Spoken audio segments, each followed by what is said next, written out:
और यहाँ निकल चुका है हमारा काफिला। 4-5 गाड़ियाँ हैं हमारे साथ। भोकाल देख रहे हो दीदी का। हेलो नमस्ते सत श्री अकाल my YouTube family. Prayagraj Kumbh स्थल से आप सबको मेरा हार्दिक अभिनंदन है। इलाहाबाद में मतलब प्रयागराज में मैं रुकी थी अपने brother in law and sister in law के यहाँ, मेरे जेठ जेठानी जी के यहाँ पे, और उनके यहाँ से हम सब लोग निकल रहे थे अब कुंभ स्थल की ओर, जहाँ हमें वाड़े में रुकना था। बाड़ा मतलब आप सब जानते होंगे, शिविर में।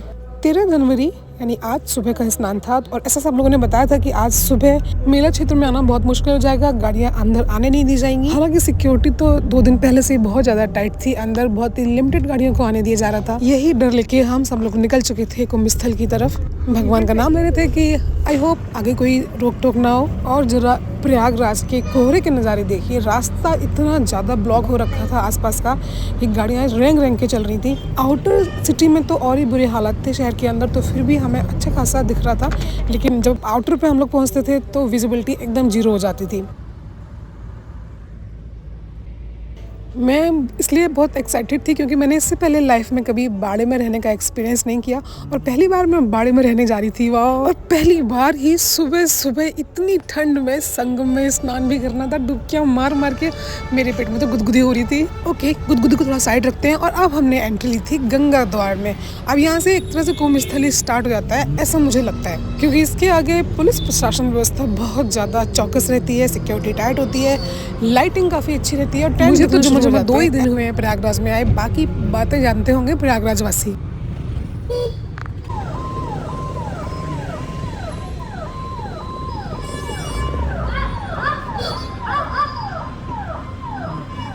ये गाड़ियाँ भी आ रही हैं पीछे, बता दीजिए। गाड़ी चल बता दो,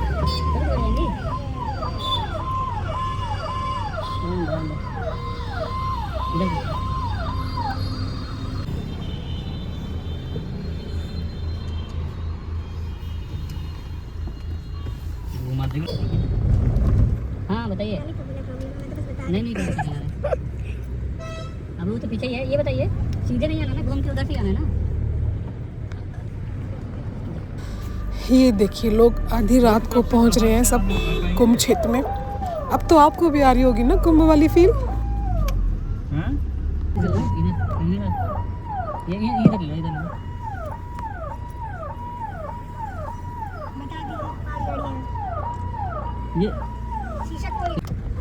अब आप आने वाले कुछ दिनों तक मेरे साथ मेरे व्लॉग्स में बने रहिए। भले ही आपको ये बोर करें, लेकिन आपको यहाँ पूरे कुंभ क्षेत्र के दर्शन हो जाएंगे। अरे वो छोटा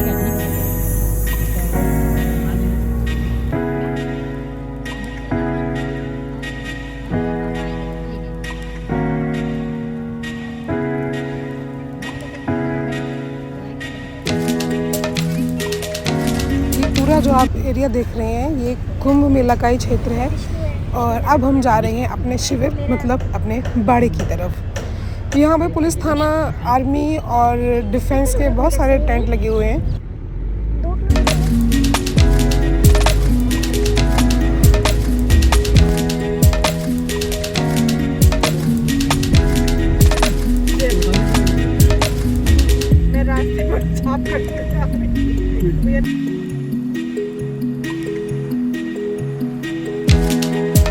यहाँ दिन हो या रात हो, पुलिस आपको हर समय हर जगह दिखेगी। सिक्योरिटी बहुत टाइट है।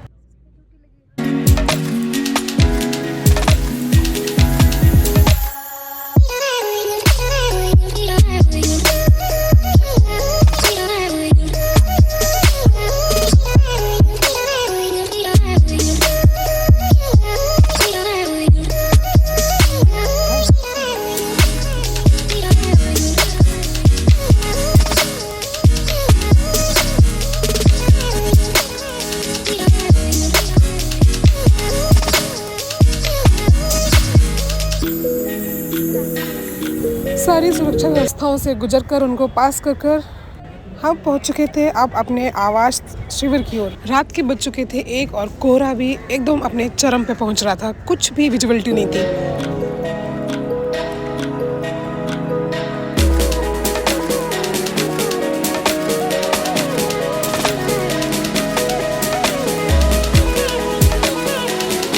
ये है छावनी परिषद का कैंप और हम लोग यहाँ रुके थे। मैं थी, मेरे साथ काफ़ी लोग थे, मेरे इन-लॉज थे और बाकी लोग भी थे। मैं अपनी लाइफ में पहली बार ऐसे शिविर में रहने वाला एक्सपीरियंस करने जा रही थी, तो मेरे लिए काफ़ी ज़्यादा एक्साइटिंग हो रहा था। इस तरह यहाँ के टेंट बनाए गए हैं, बीच में लॉन एरिया है और इधर उधर रहने के लिए रूम्स हैं।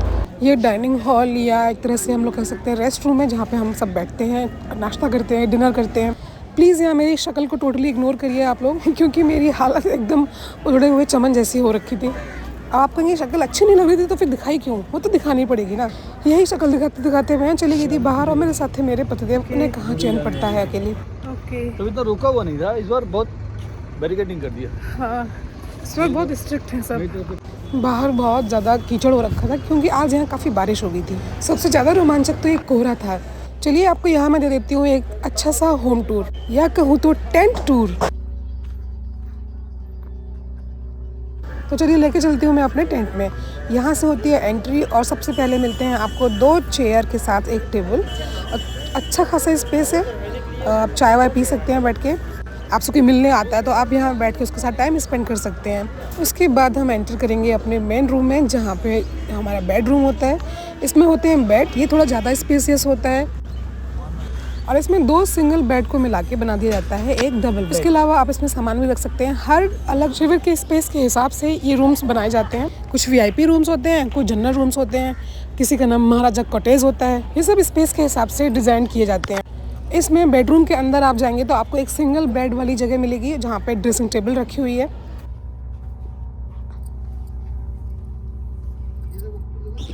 कुंभ जैसे स्थान पर लग्जूरियस फील देने के लिए ये जगह काफ़ी है। अब लेके चलते हैं आपको लेट बाथ दिखाने के लिए, जो कि टेम्परेरी डिज़ाइन किए जाते हैं पूरे कुंभ स्थल में। ये भी बहुत अच्छी और विशेष बात है कि हज़ारों की संख्या में लेटरिन बाथरूम बनाए गए हैं। कुछ रूम्स हैं वेस्टर्न टॉयलेट वाले और कुछ हैं इंडियन टॉयलेट वाले। वॉशरूम से अब हम लौटते हैं वापस अपने रूम्स की तरफ। ये पहला रूम पड़ता है वही जो मैंने बताया था, सिंगल बेड है, इसमें ड्रेसिंग टेबल है। तो ये था हमारा रूम टूर। ये था VIP रूम। किसी दिन मैं आपको जनरल रूम का भी रूम टूर दूंगी। ओके, अब हम निकल चुके थे बाहर तफरी काटने के लिए, क्योंकि बाहर था बहुत ज़्यादा कोहरा, बहुत ठंड थी और रात के बज गए थे 2। मैं और मेरे हस्बैंड दोनों निकले थे संगम क्षेत्र की तरफ। यहाँ आपको जगह जगह अलाव जलती मिल जाएगी और अलाव के आसपास बैठे लोग भी दिख जाएंगे। अब हम, एडी और मामा तीनों लोग जा रहे थे रात को चोरी छुपे संगम की तरफ। बाकी सब लोग सो गए थे और किसी को बिना बताए चुपचाप हम लोग निकल चुके थे, क्योंकि अगर बाकी पापा मम्मी सब लोग जानते तो डांट पड़ती, कोई जाने नहीं देता। लेकिन हम लोग चुपचाप से सबको सुला के निकल गए।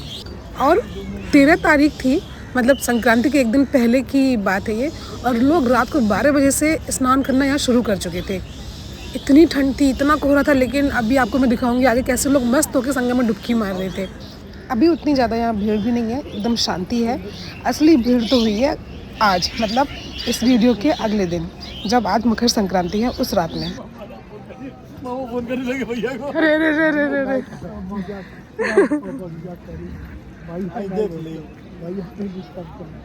यहाँ बीच बीच में ये चेंजिंग रूम दिखेंगे। यहाँ पे पुआल बिछी हुई थी। पुआल होता है जिससे कि सर्दी कम लगती है जिसमें बैठने पर, और ऊपर लोग पॉलीथीन बिछा के अपना अपना डेरा जमा चुके थे, अपना स्थान ग्रहण कर चुके थे अच्छे से। इतनी भयंकर कोहरे में भी लोगों को बिल्कुल ठंड नहीं लग रही थी, मतलब श्रद्धा की पीक थी ये।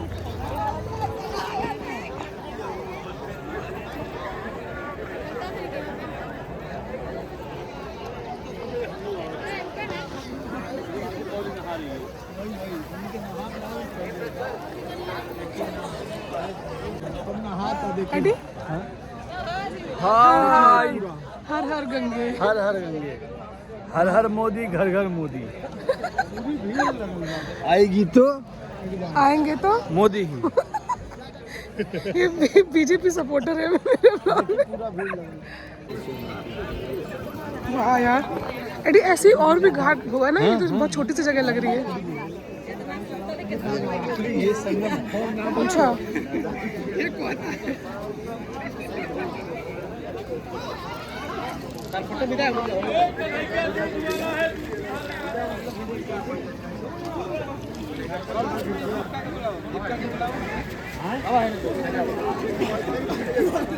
खींचा फोटो पूरा बढ़िया।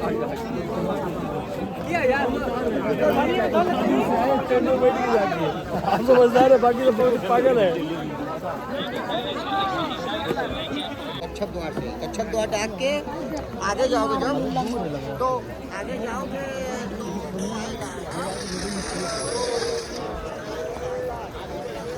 तो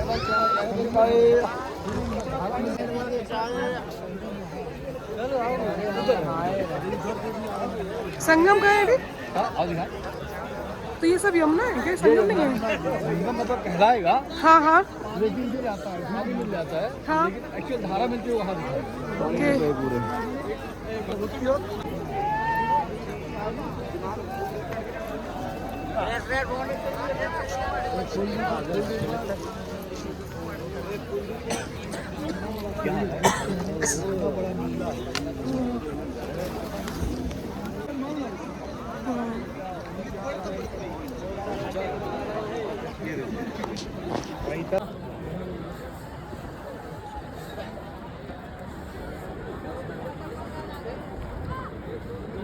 ठंड तो ना है, ठंड तो ना है, सब ठीक।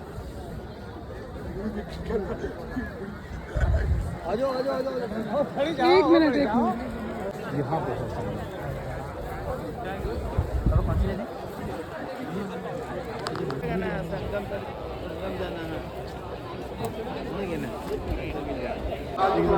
गंगा जी। अच्छा, ये गंगा जी इधर से आ रही है। देखो भाव, देखो आगे। ये संगम क्षेत्र है। यहाँ एक तरफ से गंगा जी आती है लहराती हुई, दूसरी तरफ से यमुना एकदम शांति से आती हैं। दोनों का मिलन होता है। दोनों के पानी के रंग में थोड़ा डिफरेंस है। यमुना का पानी थोड़ा काला सा है, गंगा जी थोड़ी साफ सी है। वाह, देखो बादल नीचे उतर आएगा पूरा। अच्छा हाँ हाँ हाँ हाँ हाँ हाँ। अंकल जी को जूंगा, अंकल जी को जूंगा, अंकल जी को जूंगा।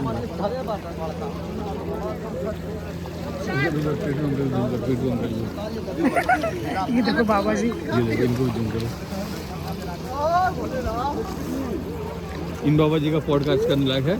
सही में भाई साहब, ये हिम्मत होनी चाहिए।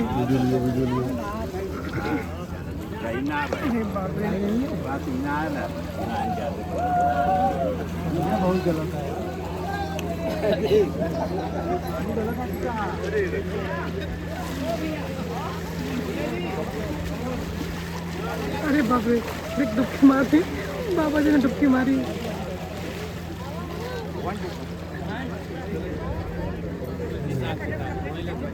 The most interesting thing was that इतनी ज़्यादा ठंडक थी, इतनी ज़्यादा सर्दी थी, कोहरा था, लेकिन और उस टाइम सबसे ज़्यादा जो डुबकियाँ मार रहे थे वो थे बड़े बुजुर्ग। सर्दी के, बीमारी के डर से एकदम बेखौफ होके वो लोग मस्त आनंदित होके नहा रहे थे।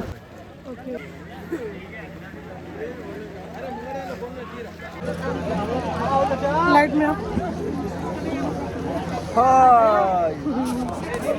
मामा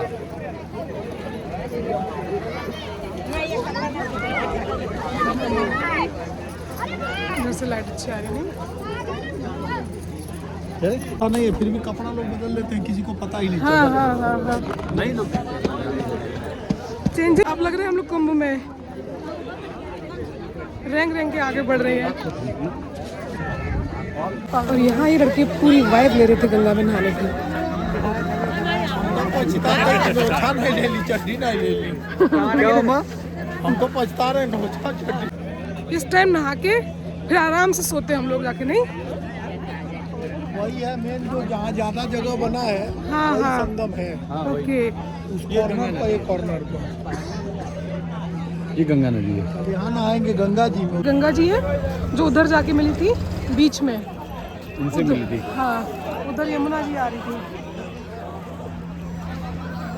हम लोग 2 बजे पहुंच गए थे यहाँ पे, 2:45 बजने वाले हैं।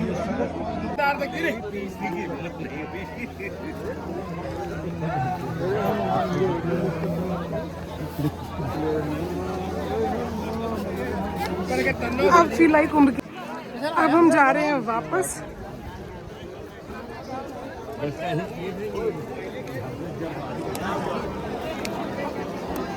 बेबी मुझे लग रहा है कि रश बढ़ता जाएगा जैसे जैसे सुबह होगी। रश कम होता जाएगा जैसे हम सुबह उठेंगे। हम लोग उठेंगे 10 बजे तक, तब तक तो सब नहा धो के चले जाएंगे ये लोग। इतना ही रहेगा, इससे ज़्यादा नहीं रहेगा यार। अच्छा अच्छा, जाएंगे, निकल जाएंगे ऐसे। कट्टर भक्त हैं भोले बाबा के, हैं जी? जो कट्टर भक्त हैं वो अभी अभी नहा रहे हैं। हाँ सबसे ज़्यादा फल नहीं मिलने वाला है। हाँ। ये देखो, ये यमुना है, यहाँ पानी है ओके और वहीं पे मिल रहा है बीच में संगम। रुक रुक रुक, आ तो जा पहले। ये यमुना जी है, इनका पानी है काला काला मटमैला सा। उधर है, ये है संगम, उधर से गंगा जी आती हैं, उनका पानी साफ है। लाई ही नहीं है शादी ब्याह के चक्कर में। अच्छा अच्छा, गैस हो गया है। ये पुआल खरीद के लाते हैं, ये भी ये पुआल नहीं है, अच्छा धान वाला पुआल है, ये कौन सा पुआल है फिर? ये राणा है। इसलिए कि धान